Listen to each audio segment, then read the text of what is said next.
Hello, my name is Madeleine Birulete, and I am a physical therapy and public health student at the University of Montana.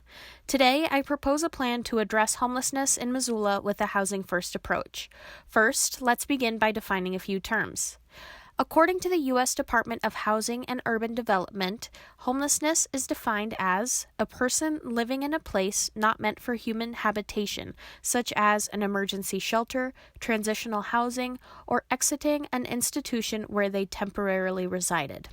Chronic homelessness is defined as an unaccompanied homeless individual with a disabling condition that has been continuously homeless for a year, or for multiple episodes that add up to 12 months in a 3-year period.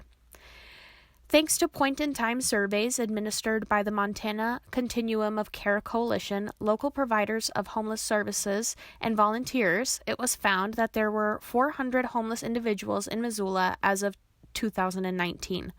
A local study found that 51% of homeless Missoulians report being homeless for at least a year. 30% of that group reported being homeless for more than 1 year. Research finds that the chronically homeless utilize 50% of emergency shelter resources. The Housing First approach views housing as the foundation for life improvement and enables access to permanent housing without prerequisites or conditions beyond those of a typical renter. It is guided by the belief that people need basic necessities like food and a place to live before attending to anything less critical, such as getting a job, budgeting properly, or attending to substance use issues. There are 9 moral considerations that guide my proposal for housing. Those considerations are based in utility, distributive justice, autonomy, privacy, and trust. I propose a housing first plan inspired by the city of Boise, Idaho.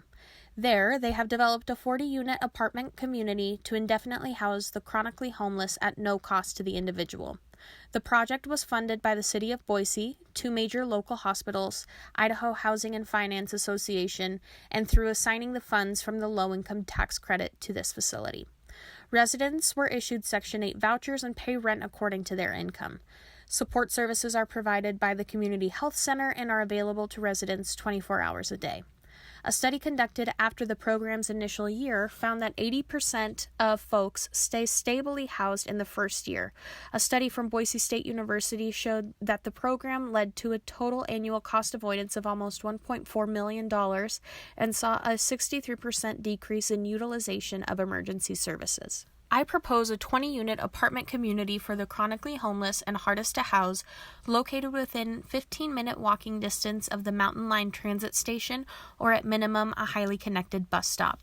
This facility will provide on-site services similar to the Poverello Center. This includes social work, counseling, and medical services provided by Partnership Community Health Center. A classroom or event space will exist for learning opportunities that can be provided by the Lifelong Learning Center or other educational organizations in the community.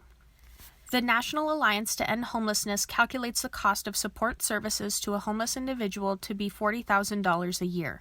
The cost of support services for a chronically homeless individual can be up to 7 times greater.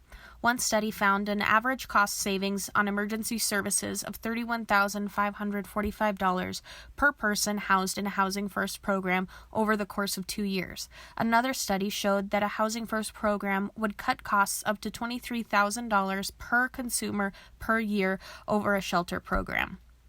The benefits of providing housing to the chronically homeless go beyond the financial. Benefits to stable housing also include decrease in interactions with the criminal justice system. Data from the Boise, Idaho program showed 0 interactions with the municipal police after placement in the program.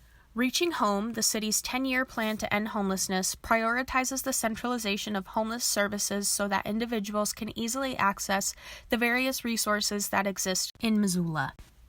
Whether this occurs through an online portal or actual office, homeless individuals can be better informed and get more immediate assistance. Service providers can more effectively allocate their resources and expertise. This single-point entry system can play a role in receiving applications for the new housing project.